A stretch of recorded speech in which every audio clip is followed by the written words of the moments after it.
depression and anxiety, and I have issues in the past with this, but I overcame them. Some still struggle, and they're not able to overcome it. And that's true. You know, some people, you can find a way out of it. You know, at least me, I found a way to mitigate it, to deal with it when it happens. But I still do stupid shit. I still do stupid, destructive stuff. And you know, again, you shouldn't feel bad, and you shouldn't blame yourself, and you shouldn't have this ball of negativity because of it either.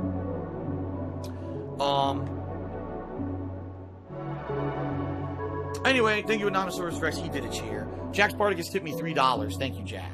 Black Mage C-Type cheered. And he said, your depression sounds like your detractors. How ironic is that? Seriously, people are so negative and toxic and horribly persistent. All they ever do is ride around on your back trying to put you down. That's depressing in and itself, but also quite inspiring, seeing as you continue to do what you do in spite of struggling with depression and essentially getting a double dose of it from a legion of folks who each are the living personification of depression. Pretty good observation. Neo Perpetual T-Man chewed again. He said, maybe part of the reason so many people actually try to hurt me is because they're feeling the same way about themselves. They see me being the successful guy, maybe, and they feel bad about themselves, so then they have to attack the guy. Maybe. Now, okay. Bulletproof did a 100-bit cheer. He says, you know, I find it sad that celebrities would take themselves from their kids. They have to live with that forever. You know what? You're right. That is very sad. It's a horrible situation because, trust me when I say this, when someone feels that bad, okay, they're not doing it to hurt others. They're to the point, I'm going to hurt myself physically. They're not doing it because they want to hurt others, but they're so much in turmoil and pain in their own head. They feel like the only way they can make it stop is to just end it completely. Okay, no amount of talking, no amount of drugs, nothing is going to solve that besides ending it all. And so to them, you know, yeah, and they may even know, man, you know, my kids are going to be affected by this and everything. But to them, there's nothing else they can do. They feel like that's their one desperate escape. And that's awful, you know. It is. It's the absolute bottom. I've been there. I've been to the absolute, I feel that's probably the worst you can feel. Outside of being physically beaten to death and being tortured, that's probably mentally the worst state you can be in, to the point where that's it. I gotta end it, right? And there's nothing logical about it. When you get to that point, there's no logical thought behind anything anymore. It's just feeling. It's pure emotion. I need to end the pain. Anonymosaurus cheered again. He said, I hope the best for you, man. You deserve to be happy. Thank you, Anonymosaurus. Brown is back cheered. He said, thank you for talking about this, Phil. As someone who has done stupid things in stream chat, I hope I can be a positive member of the community. Ostmink cheered. He says, the devil versus the angel on your shoulder. Yeah, the problem is I don't have an angel. I don't get an angel over here. I get just the devil right here. Anonymosaurus cheered. He said, mad respect, man. It's sick that people want to tear you down, but you persevere. Thank you. Zach O056 did a cheer. He says, always good to talk about this stuff. Pot really, yeah. Enough said. All right. Let's begin with the gaming schedule calendar update. E3 is coming to a close right now as we speak, and many games have finally gotten their release dates. And what I want to do now is go through the game release schedule for the rest of the year to let you guys know exactly what games I'm interested in playing. If I don't mention a game in this rundown, it's for two reasons. Excuse me. Either number one, I'm not interested in it at all, and I'm not going to play it, or number two, maybe the game does not have a solid release date yet, okay? So if there's a game you absolutely want me to play, and I don't mention it in this rundown, then please let me know, because I'll look into it, but if it doesn't have a solid release date, then you know why I didn't mention it, okay? Alright. Here we go. June. Well, folks, it's the 14th of June. There's not a heck of a lot going on this coming week. However, on the Friday, the 22nd, we got Mario Tennis Aces, the new Mario Tennis. Gotta love that throat coat tea. It's really good. Okay. By the way, a couple shout outs to do.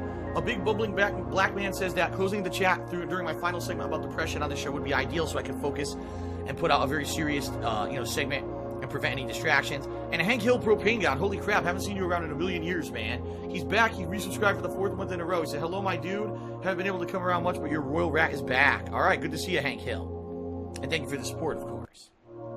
All right, continuing on with the calendar update. In October 2nd,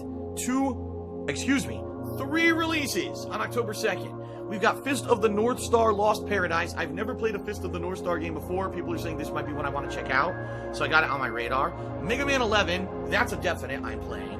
And then a tag battle, 2-on-2. So, I may play it. I'm not sure, but I may play it.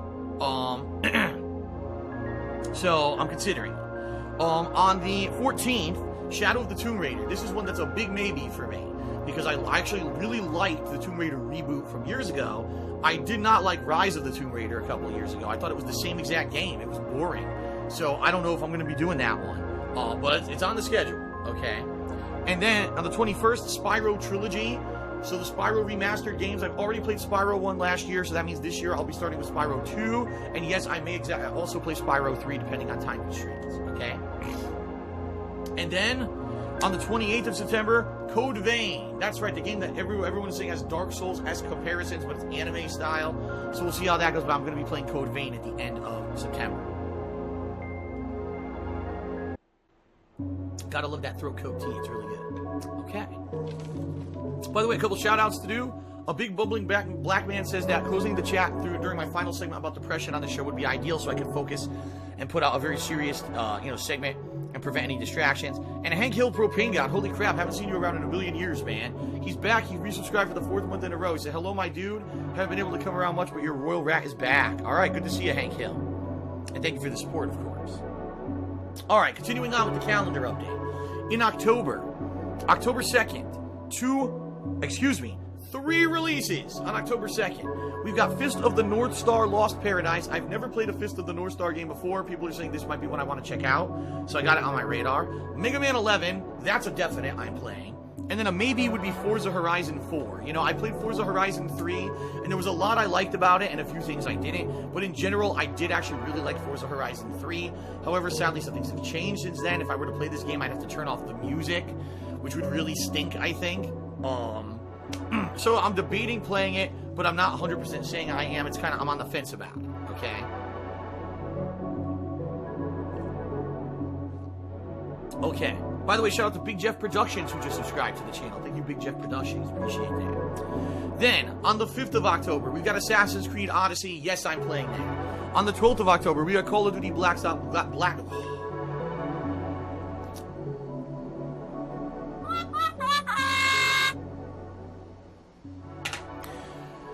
On the 12th of October, we've got Call of Duty Black Ops 4. I got that one right. Then on the 19th, we've got Battlefield... I almost fucked that one up. Battlefield 5 on the 19th of October. Alright? And then on the 26th of October, Red Dead Redemption 2. That's a no-brainer. Of course I'm playing that. Alright? November 6th, Overkill's The Walking Dead. A new Walking Dead franchise starting up. I will be checking that out. On the 13th, Hitman 2. On the 14th, Fallout 76, and I'll be looking for significant co-op partners to join me in that game, because it seems like it's co-op only. And then on the 16th, Starlink Battle for, what's it called? Battle for Atlas, I think? But, excuse me, I'm not sure I'll be playing television personality. He used to be a chef, and now he's become a person on Netflix and other things, doing shows like, oh my god, am I going to have a brain fart now and not be able to remember the name of his shows? I'm sure you guys know the name of Anthony Bourdain's television shows. What, something Boundary? Oh my god. What is it? Parts Unknown, right? Isn't it Parts Unknown? Yeah, like he has several series. He has series on Netflix. He had series on regular TV. He's had very successful television series. The guy's in his 60s. Again, filthy rich. Has a, all reports in a relationship with a very attractive, woman, loved, having, everything's successful, everything's good. Why would this guy just apparently commit suicide? What on earth, right? And the thing is, he has active shows on television. No Reservations and Parts Unknown. Thank you guys, because I got him confused. I was thinking something reservations, but I thought it was no. Yes, he has 2 shows. No Reservations and Parts Unknown. One terrible about this or that, okay? Now, what I can tell you is my own experience, all right? My own experience with it and how it's affected my life, okay, and how I've dealt with it. Because really, the thing is, it's different for everyone. That's another thing I should say. It's different for everyone. This is not a universal thing that's identical. Every single person is different, okay? Every single person on planet Earth is different to begin with. But everyone who goes through this and has it has to deal with it differently because everyone might have it to a different extent for a different reason. There are some people who definitively, if you get rid of the problem, maybe it'll go away for them. And there's other people, if you get rid of the problem, it will never go away. Okay? It'll always just fucking be there. And there's different options and different things you can do to negate that or to mitigate that, is what I meant to say. Okay?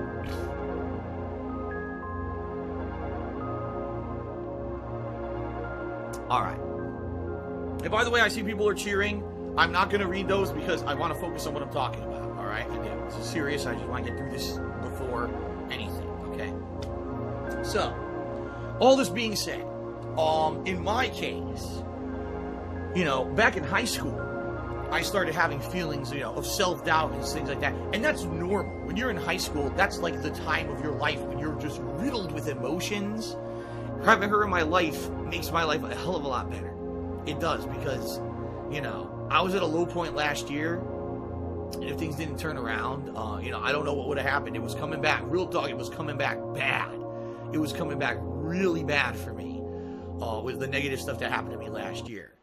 And she has been my saving grace, where she keeps me focused, she keeps me on the path to positivity. When something negative, again, pops up and happens and says it's gonna fuck you over, she says, no, don't let that come overtake your mind.